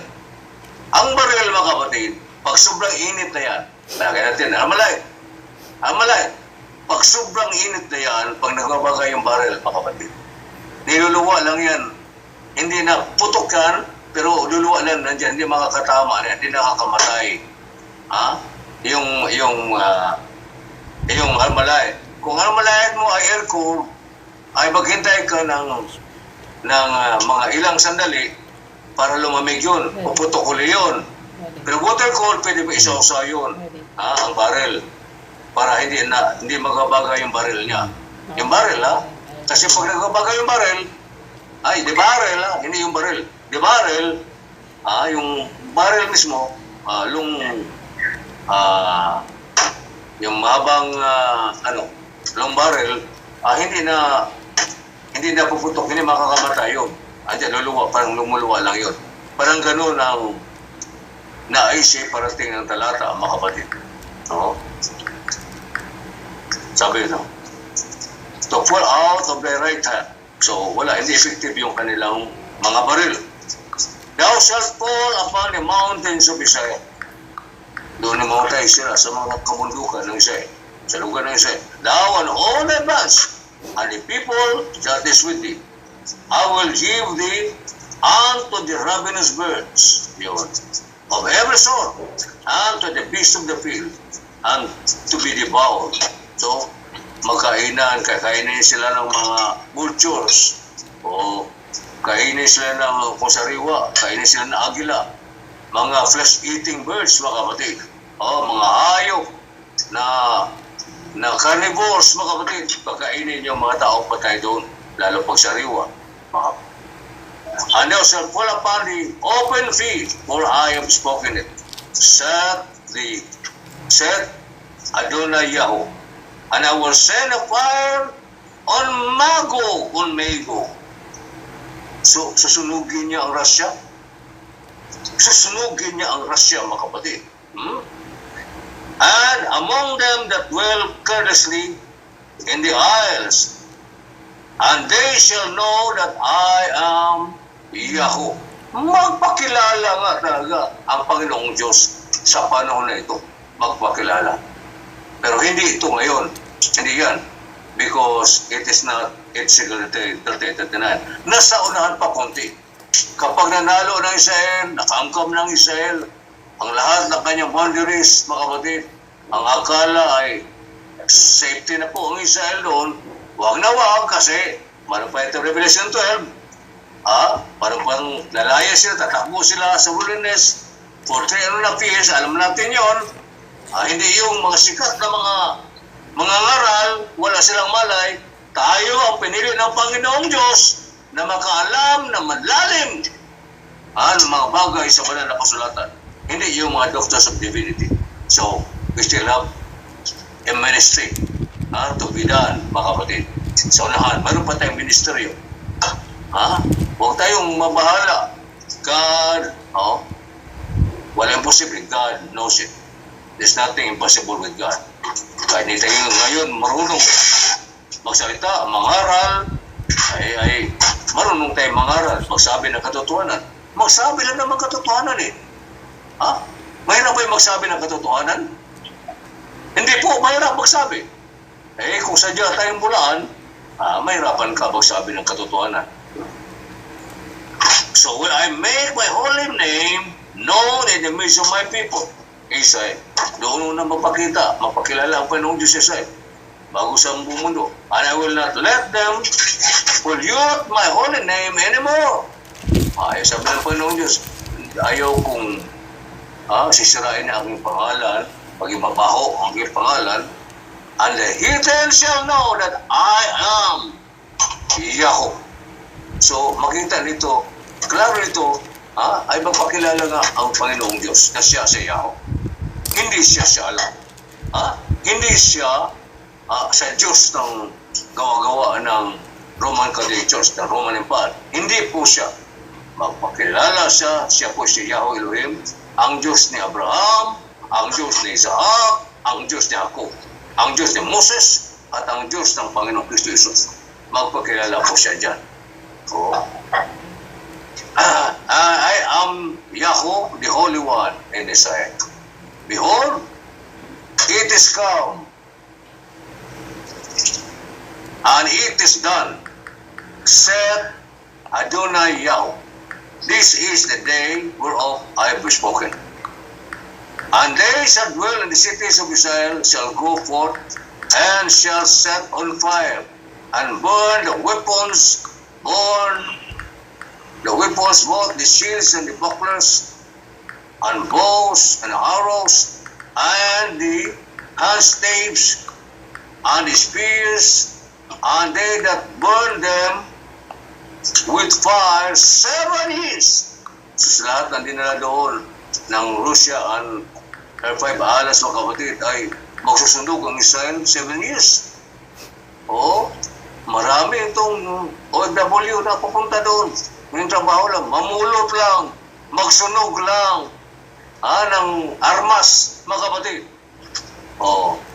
Magsunog lang. Hinintay ito ng mga OFWs, mga kapatid. Meron pa bang OFWs sa panahon yan? Medyo kahirapan to. Meron pa rin kaunti. Alam natin ito, mga kapatid. Great Tribulation na ito.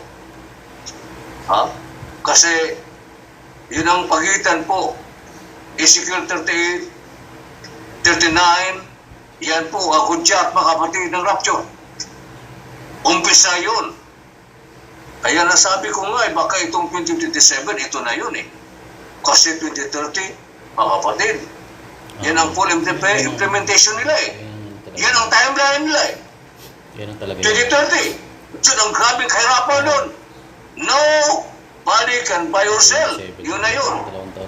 Sa pilitan na pang ang bakuna, mga kapatid. 2030. So, ito, ilang taon lang tayo. Kung sakali, totoo yung ating ginawa. 27, 28, kasi 28, late na yun. Maaaring 27, tinanabis, kukuha man doon kaunti ng panahon, ito na paghahanda lang natin, kukunti na lang. Kukunti na lang kasi ang kapal mismo ang nagsabi ng kanang timeline, 2030, full implementation. Diba, nakakalungkot nga. Ako, nalungkot ako sa mga anak ko eh. Ako ngayon, ilang anak ko dito. Paano ngayon yan? Mabuti kung pwede ipag-usap sa Panginoong Diyos. Anak ko yan, binhi ko yan.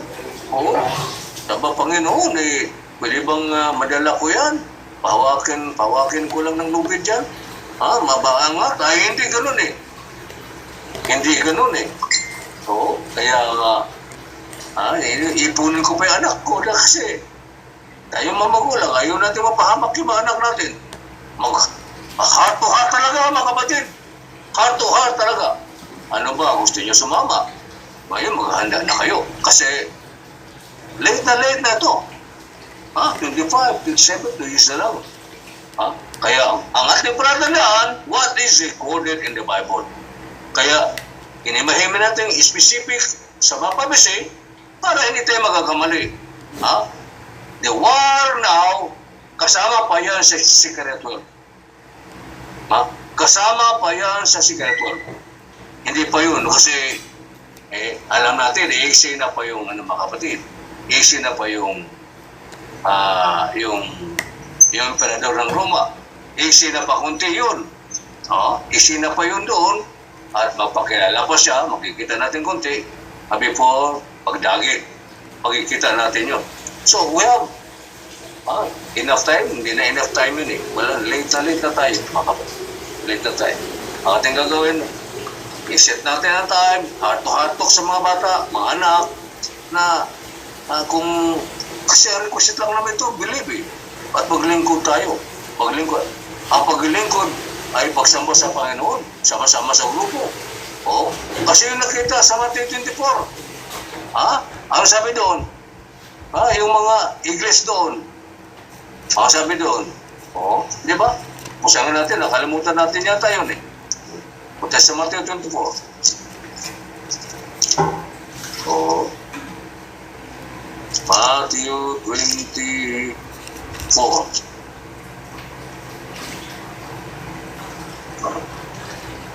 27. 24:27.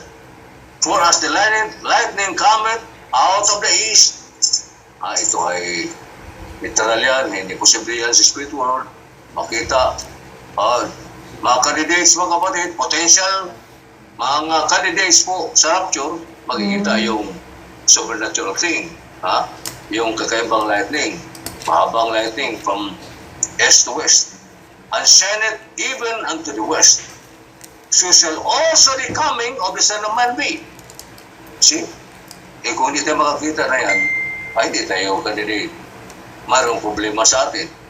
So, kung patawarin tayo ng Panginoon, maring magbukas ang biyaya ng Panginoong Diyos para mapasama doon. At ang kasabay doon, mga kapatid, for wheresoever the carcass is, ang carcass, spiritual food na yan. Ano, literal yan eh. Carcass eh. Spiritual food ang tukoy dyan. Pigubis, mga kapatid. There will be the eagles be gathered together. Ito nga eh, medyo nakakalungkot ito eh. Bakit?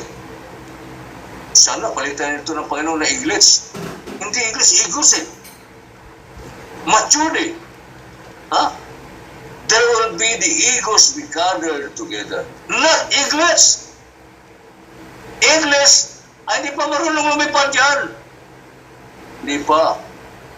Pag eagles po, ay full-fledged na, makakalipad na po yun.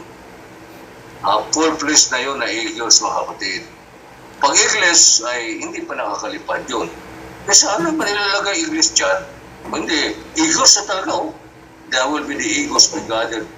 Ang nagsama-sama ay mga agila. Magsama-sama ang mga agila before the rapture. So magkainan, so kahit anong kainin, na matigas na o ano man, kayang-kaya. Ang English po ay kailangan subuan mo yun. Subuan ng nanay agila, tatay agila, mga kapatid. Pero ang eagles po ay kaya nang lumipad yun. Full-fledged na yun. May wings na po yun. Kaya na po yung lumipad. Dito po, whosoever the carcass is, nasaan yung pagkain, mga kapatid, sariwang pagkain, doon po yung mga agila. Yun ang sinasabi natin. Sabi ng Biblia po yun. Inuulit lang natin po. For awareness po nating mga magulang din. Nakakalungkot din talaga, mga kapatid.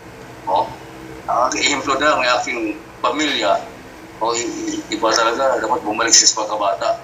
Dahil palugi lang mo sa puwit eh, basahin mo ito, babasahin na yan. Alala kong maliit pa sila, ito ngayon bukas, ang magbabasa bukas ng kabanata, i-assign ko na yan sa kanila, isa-isa. Kung naalala ko lang, ngayon wala na.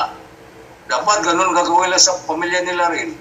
Dahil doon ko sila pinalaki, mga kapatid. Sila nanay, magbasa. Ano ibig sabihin yan? Itong talata, itong buong kabanata. Yun namin, tuwing ika-siyam ng gabi yun. Malala ko pa.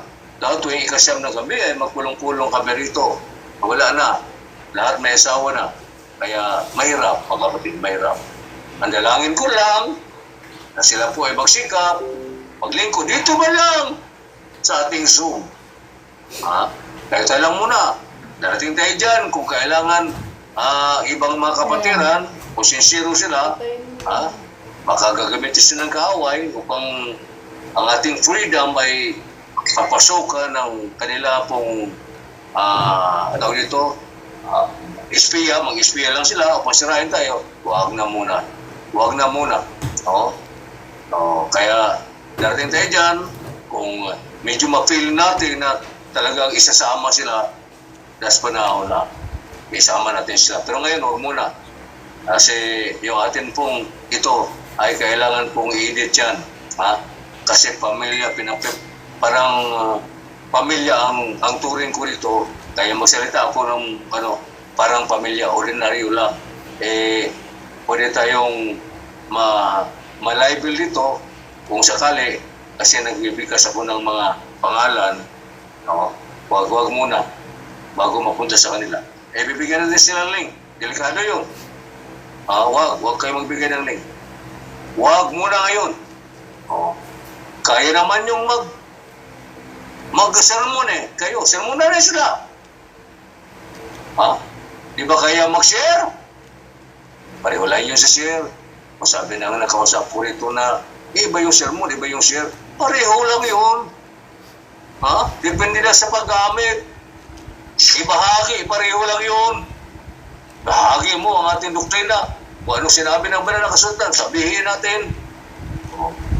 Huwag tayo matakot sa katotohanan. Dito, saan na tayo? Dito na tayo sa 10, verse 10 ng 39.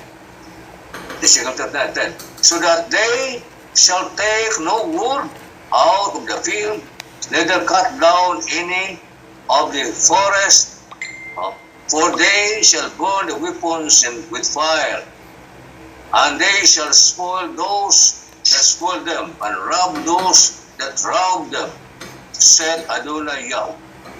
And it shall come to pass in that day, hindi ito ngayon, unahan pa konti, ilang tulog na lang, that I will give unto Gog a place there of graves in Israel. So, dami pa tayo. Punishment ka ito magkanamatay yung mga Russian, mga soldiers, and its allies. The valley of the passengers on the east of the sea. On the east of the sea. The valley. So, marong valley dyan, of the passengers tawag doon, sa Mediterranean. And there shall they bury Gog and all his multitude, and he shall call it the valley of Ammon Gog.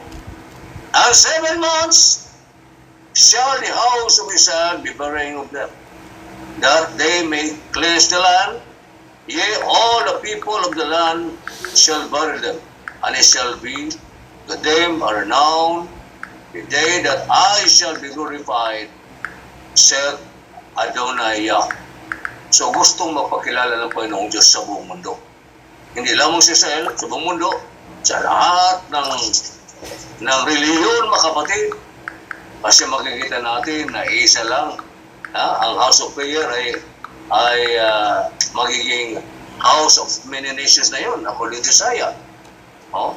Isaiah 56 ba yun?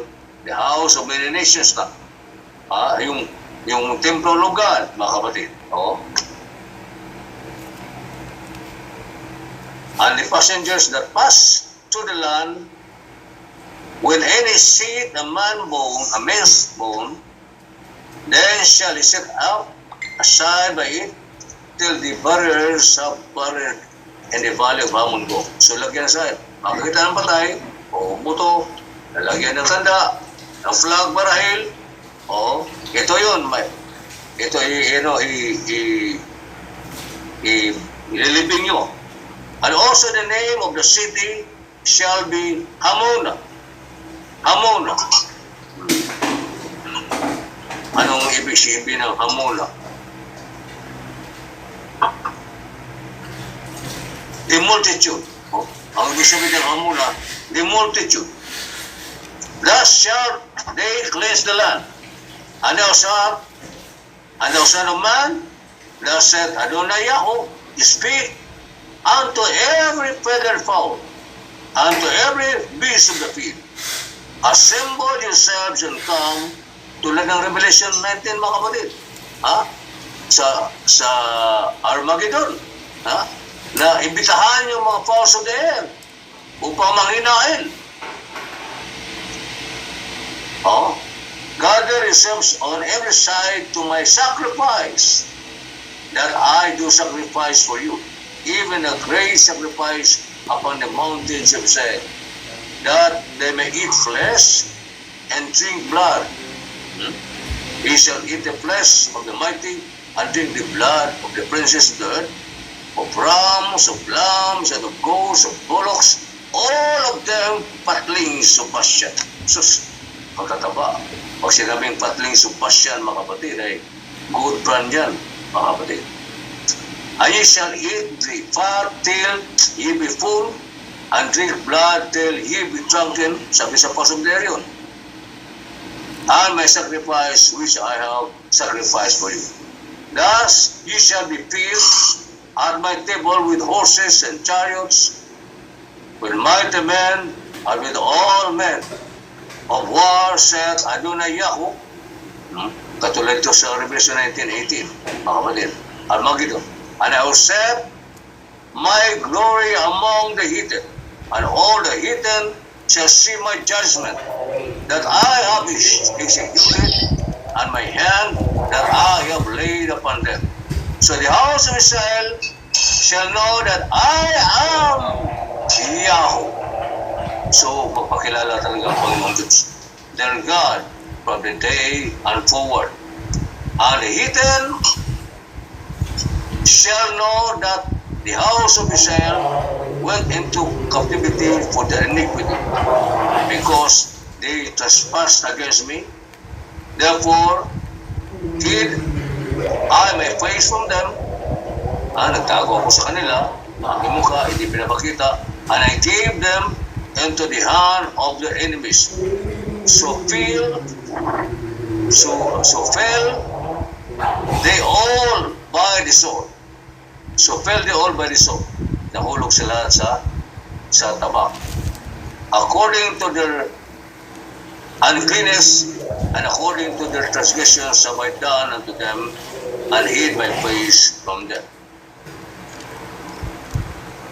Ito yung pasahin natin ulit. 25. Now thus saith the Adonai Yahweh, now will I bring again the captivity of Jacob, and have mercy upon the whole house of Israel. I will be jealous for my holy name. Ito na, message to prophecy ito, mga kapatid. Lumagad. Walang ibang paraan, mga kapatid, makilala nila ang Panginoong Diyos is through the ministry of the two prophets, mga kapatid. Walang iba, mga kapatid. So, hindi ito, mga kapatid, sa Ezekiel pa. Pagdating pa lang dito sa buntot po ng Ezekiel 12, magpakilala na po ang Panginoong Diyos. After that, they have borne their shame and all their trespasses whereby they have trespassed against me. When they dwell safely in their land, and none made them afraid. When I have brought them against the people and gathered them out of their enemies' lands, and I am sanctifying them in the sight of many nations, then shall they know that I am Yahweh, their Elohim, which caused them to be led into captivity among the heathen. But I have gathered them unto their own land, and I have left none of them anymore there. Yan pangako niya, I will plant them all in their land that I said, I promised to Abraham, to Isaac, to Jacob. Neither will I hide my face anymore from them, for I have poured out my spirit upon the house of Israel, said Adonai Yahweh. So, ito mga kapatid, hindi kasama isang picture, isa sa mga pictures, hindi kasama po si Gog dito, sa girang ito, therefore kasama yan sa Ezekiel 12, ang 3 days na, 13, 14, 15, ang gira po, nagliyab yung kalangitan, hindi kasama si Gog, hindi kasama yung 5 allies, therefore it is not Ezekiel 38 and 39. Klaro po yan. So makikita natin, At anong sasabihin ng mga galing na mga ngaral, sikat, mga celebrated preachers sa TVs worldwide, mga kapatid, pag ang kanilang sinasabi po ay salungat sa banal na kasulatan, mga kapatid, ay huwag natin paniwalaan. Huwag tayong magulimianan. Huwag tayong mabalisa dahil mga bulaan yan, mga kapatid. Ang Biblia po, the Word of God is an absolute. Hindi po salita nila, mga kapatid. Absolute ito, mga kapatid. Kung labag po sa Biblia po, ay huwag natin tanggapin. Time is running out. Time is very short, mga kapatid. Talagang maiksi na lang panahon. So, dahil sila naman nagbibigay po ng timeline, 2030, ay full implementation. Pag sinabing full implementation, digital ID, yung kanilang mga ari-arian po ay kanilang kumpiskahin na, 2030. So, ayan ang mark na nasa gitna na yun ng Great Tribulation. Pinaka-Great Tribulation yun. Alam natin, pinaka-Great Tribulation po ay pag natapos sa kalagitnaan ng kumpisa, makita natin sa Revelation, Book of Revelation, ay patapos na yan. Last 3 years. Grabe po ang persecution dyan. Yan, mga kapatid, yung time, sino nagbigay ng timeline? Nilagyan. Meron tayong idea na ganun. So, maraming mangyayari. There's 25, 26, and 27. That remains to be seen. Mano pa yung sa bis natin na sinasabi na Canada ay magiging ma-annexion o magiging one of the states na US, mga kapatid, that remains to be seen. Pero stick tayo, the Word of God ay siya po ang absolute. Hindi po ang ating mga sinasabi. Praise the Lord. Nakilang Diyos sa mga banal, maraming salamat Panginoon sa biyaya sa amin.